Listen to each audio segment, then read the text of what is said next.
ৰাষ্ট্ৰীয় প্ৰেছ দিৱসৰ দিনটোত সাংবাদিকক গুলিয়াই প্ৰাণে মৰাৰ চেষ্টা আৰক্ষী জোৱানৰ।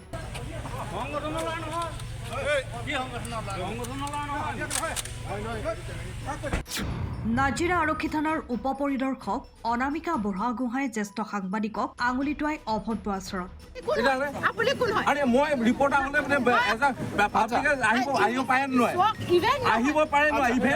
অভিযুক্তৰ বিৰুদ্ধে আৰক্ষী প্ৰশাসনৰ ৰক্ষণাবেক্ষণ।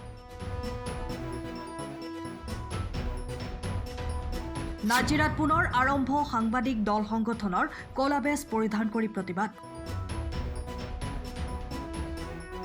ৰাষ্ট্ৰীয় প্ৰেছ দিৱসৰ দিনা নাজিৰাত আৰক্ষী বেটেলিয়নৰ জোৱানে সাংবাদিকক অন কেমেৰাৰ সন্মুখত গুলিয়াই প্ৰাণে মৰাৰ বাবে উদ্যত হোৱা ঘটনাৰ ৩৬ ঘণ্টা উকলি যোৱাৰ পিছত অভিযুক্ত ভাস্কৰ গগৈৰ বিৰুদ্ধে আৰু জ্যেষ্ঠ সাংবাদিকক আঙুলি টোৱাই অভব্য আচৰণ কৰে নাজিৰা আদৰ্শ আৰক্ষী থানাৰ অনামিকা বুঢ়াগোহাঁই নামৰ উপ পৰিদৰ্শকগৰাকীয়ে।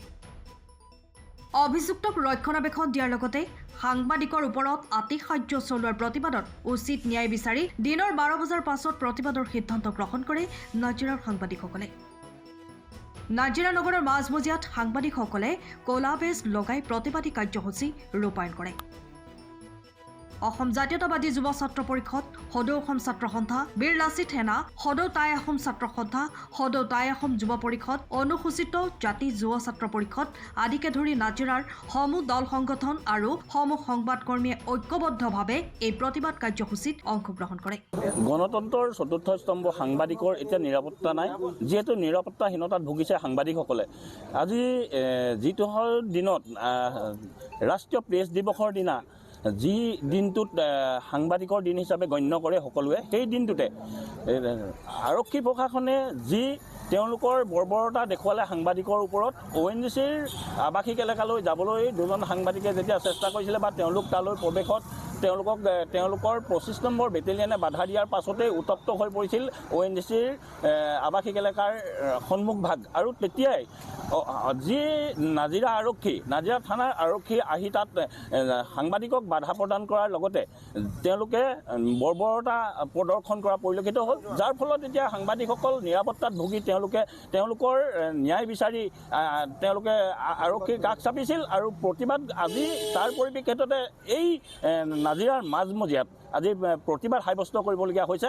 আৰু এটা লজ্জাজনক কথা, যিহেতু অসম আৰক্ষীয়ে তেওঁলোকে বাৰম্বাৰ তেওঁলোকৰ নিজৰ যি কুকৰ্ম, তেওঁলোকৰ এই চৰিত্ৰসমূহ প্ৰকাশ পোৱাৰ পাছত তেওঁলোক এতিয়া এনেধৰণে লজ্জিত হৈ পৰিছে। আৰু তেওঁলোকৰ কি কাৰণে তেওঁলোকৰ নিজৰ দুখ ঢাকি তেওঁলোকে নিজক লুকুৱাবলৈ চেষ্টা কৰে। আৰু এইসকল অসম আৰক্ষীয়ে বাৰম্বাৰ তেওঁলোকৰ কুকৰ্ম ঢাকি আমাৰ যি সাংবাদিকৰ নিৰাপত্তা এতিয়া হীনতাত ভোগাৰ যি উপক্ৰম হৈছে তাতো তেওঁলোকে একেই প্ৰদৰ্শন কৰা পৰিলক্ষিত হৈছে। আৰু এতিয়া সিদিনা যিদিনাখনৰ এই ঘটনাটো সংঘটিত হৈছিল 16 নৱেম্বৰৰ দিনাখন তেওঁলোকে গেটৰ সন্মুখত যেতিয়া বাধা প্ৰদান কৰিছিল, তাৰ পাছতে আমাৰ সাংবাদিকসকলে তাত প্ৰতিবাদৰ দৰে কাৰ্যসূচীও গ্ৰহণ কৰি তেওঁলোকক এখন আজাহাৰ দাখিল কৰিছিল। কিন্তু সেই আজাহাৰৰ আজিলৈকে কোনো সুফল নোপোৱাৰ ফলতেই আজি তাৰ পৰিপ্ৰেক্ষিতত আমাৰ সাংবাদিকসকল আৰু লগতে বিভিন্ন দল সংগঠনৰ লোকো আমাৰ লগত আহি তেওঁলোকে আজি আমাক ইয়াত প্ৰতিবাদস্থলীত অংশগ্ৰহণ কৰা পৰিলক্ষিত হৈছে। নৱেম্বৰ ৰাষ্ট্ৰীয় প্ৰেছ দিৱসৰ দিনাই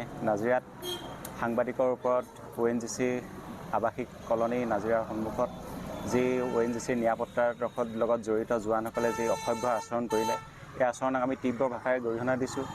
আমি দেখিবলৈ পাই আহিছোঁ যে বহু সময়ত ONGC ইয়াত খনন আৰু উৎপাদনৰ কাৰ্য আৰম্ভ হোৱা দিনৰ পৰা আমাৰ স্থানীয় সাংবাদিকসকলে তেখেতসকলক প্ৰত্যেকটো মুহূৰ্ততে প্ৰচাৰ আৰু ONGCৰ প্ৰসাৰৰ ক্ষেত্ৰত তেখেতসকলে সহায় সহযোগ আগবঢ়াই আহিছে।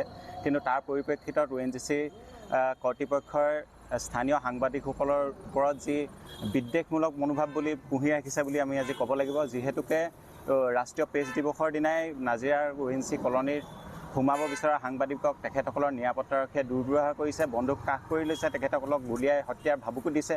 কিন্তু এই কাৰ্য কোনো ধৰণে মানি লোৱা নহ'ব। আৰু এনেকুৱা ধৰণৰ কাৰ্য কৰিবৰ কাৰণে তেখেতসকলে সাহস কৰিব পাৰিছে। ONGCত নিয়োজিত 25 বেটেলিয়নে আমাৰ স্থানীয় যুৱকসকলে সংস্থাপনৰ ক্ষেত্ৰত সকলোৱে মাত মতাৰ পৰিপ্ৰেক্ষিতত ONGCয়ে গঠন কৰি দিছিলে 25 বেটেলিয়ন। এই 25 বেটেলিয়নত সম্পূৰ্ণ অসমীয়াৰ দ্বাৰাই জড়িত হৈ আছে। কিন্তু আজি 25 বেটেলিয়নৰ জোৱান হয় কিয় আমাৰ স্থানীয় সাংবাদিকসকলক সংবাদ গ্ৰহণ কৰিবলৈ যোৱাৰ সময়ত তেখেতসকলে ONGC কলনীত সোমোৱাত বাধা আৰোপ কৰিছে আৰু তেখেতসকলক বন্ধুক গুলিয়াই হত্যাৰ ভাবুকি দিছে।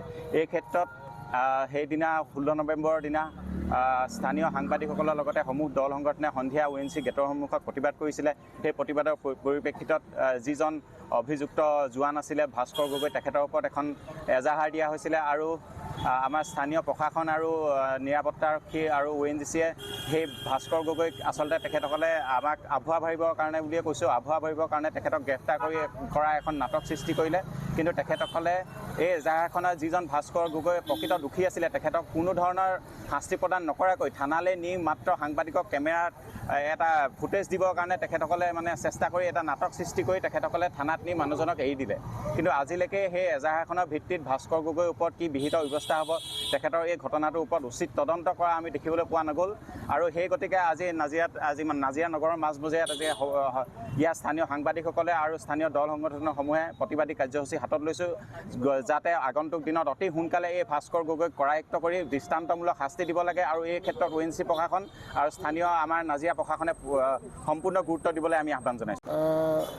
আজি নাজিৰা সাংবাদিকসকল প্ৰতিবাদত বহিবলগীয়া হৈছে, কাৰণ প্ৰেছ ডে দিৱসৰ দিনাখনেই আমাৰ নাজিৰা সাংবাদিকসকল যথেষ্ট অপমানৰ সন্মুখীন হ'ল। এগৰাকী 25 বেটেলিয়নৰ জোৱানে বন্দুক টোৱাই গুলিয়াবলৈ উদ্যত হৈছিলে আমাৰ সাংবাদিকসকলক। লগতে নাজিৰাৰ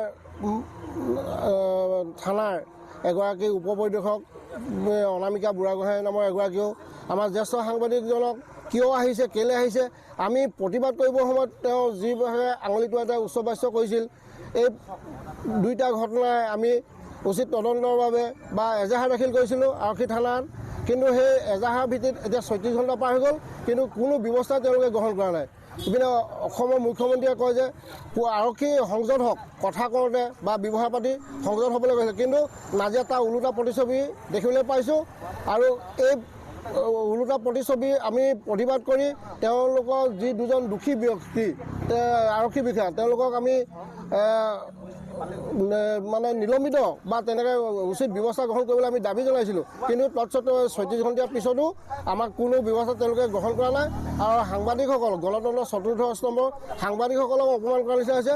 আৰু আমি এই কাৰ্যত প্ৰতিবাদ জনাই আজি সমূহ নাজিৰাৰ সাংবাদিকসকল আৰু বিভিন্ন দল সংগঠনৰ সৌজন্যত বা সহযোগত আমি এই প্ৰতিবাদ জনাইছোঁ যে তেওঁ উচিত তদন্ত হৈ দোষীক শাস্তি দিব লাগে। চাওক, আমি অসম জাতীয়তাবাদী যুৱ ছাত্ৰ পৰিষদে ঘটনাটো যিদিনা আচলতে সংঘটিত হ'ল, সেই ঘটনাৰ দিনা আমি দাবী জনাইছিলোঁ যে এই ঘটনাটো তাৎক্ষণিক আমাক আচলতে বিচাৰ লাগে।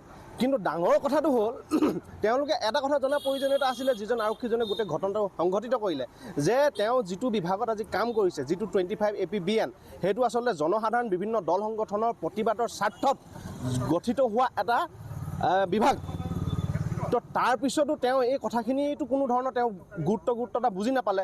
তাৰপিছত এটা ডাঙৰ কথাটো হ'ল ONGC প্ৰতাৰণাৰ বিৰুদ্ধে আচলতে ONGCয়ে কেনেধৰণে অসমীয়া জনসাধাৰণক আচলতে প্ৰতাৰণা কৰি আছে, এই কথা কিন্তু সেই ঘটনাটোৱে কিন্তু প্ৰতিনিয়ত আমাক জনাইছে। কিহৰ কাৰণে যে ONGCত সোমাবলৈ যোৱাৰ লগে লগে স্থানীয় জনসাধাৰণক যিধৰণে বাধা দিয়া হয়, প্ৰতিৰক্ষা বাহিনী লগাই তেওঁলোকে ONGC নিজৰ ভিতৰুৱা কুকৰ্মসমূহ ঢাকিবৰ কাৰণে যিধৰণে প্ৰতাৰণা কৰি আহে, সেই সেইদিনাখিনিয়ে আচলতে প্ৰতিয়ন কৰিছোঁ। আৰু লগে লগে আমাৰ সাংবাদিক বন্ধুসকলে তেওঁলোকে কেৱল মাত্ৰ ভিতৰলৈ যোৱাৰ অনুমতি বিচাৰি সেই সময়ত তেওঁলোকে যুক্তিযুক্ততা কৰি থকাৰ সময়তে আচলতে জোৱানজনে নিজৰ সংযমহীনতা হেৰুৱাই কি ধৰণে আচলতে অন কেমেৰাৰ সন্মুখত তেওঁ বন্দুক টোৱাবলৈ সাহস কৰিলে। ডাঙৰ কথাটো হ'ল আমি কথাটোৰ পৰা এনেকৈও বুজিব পাৰিছোঁ, যদি হয়তো সময়ত কেমেৰা নাথাকিলে হয়তো তেওঁ হয়তো বন্দুকৰ গুলী ফুটোৱাটো আচলতে কুণ্ঠাবোধ নকৰিলে হয় চাগে। সেইকাৰণে আমি অসম জাতীয়তাবাদী যুৱ ছাত্ৰ পৰিষদে পুনৰবাৰ দাবী জনাইছোঁ যে এই গোটেই ঘটনাটো তাৎক্ষণিক তদন্ত লাগে।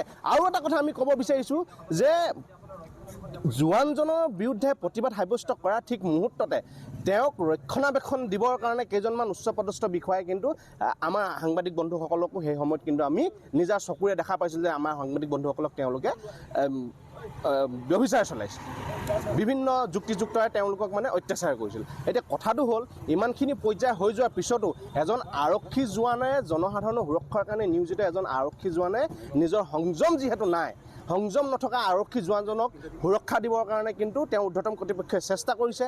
চেষ্টা কৰাৰ পিছতো ঠিক আছে, সেই সময় আমি কিবা পৰিস্থিতিৰ কাৰণে আমি বুজি লৈছিলোঁ যে আমি গ্ৰহণ কৰি লৈছিলোঁ, কিন্তু তাৰ পিছতো কিন্তু গোটেই বিষয়টো আজি ধৰণলৈকে আমি কোনো ধৰণৰ মানে তদন্ত আমি দেখিবলৈ নাপালোঁ। বৰঞ্চ আমাৰ যিকেইজন সাংবাদিক বন্ধুৰ বিৰুদ্ধে আচলতে এনেকুৱা ধৰণৰ এটা পৰিস্থিতি হৈছিলে, সেই সাংবাদিক বন্ধুকেইজনৰ বিৰুদ্ধে সেই জোৱানজনে এজাহাৰ দাখিল কৰি আমাৰ সাংবাদিক বন্ধুসকলক আকৌ মানে শোষণ কৰা তেওঁলোকে চেষ্টা কৰা আমি দেখিবলৈ পাইছোঁ। গতিকে আমি এই বিষয়টো অসম জাতীয়তাবাদী যুৱ ছাত্ৰ পৰিষদে তাৎক্ষণিকভাৱে সিদ্ধান্ত গ্ৰহণ কৰিবলৈ আৰু বিষয়টো বিচাৰ দিবৰ কাৰণে আমি দাবী জনাইছোঁ। নাজিৰাৰ পৰা নয়নমণি ভট্টাচাৰ্যৰ ৰিপৰ্ট, টাইম অফ আছাম।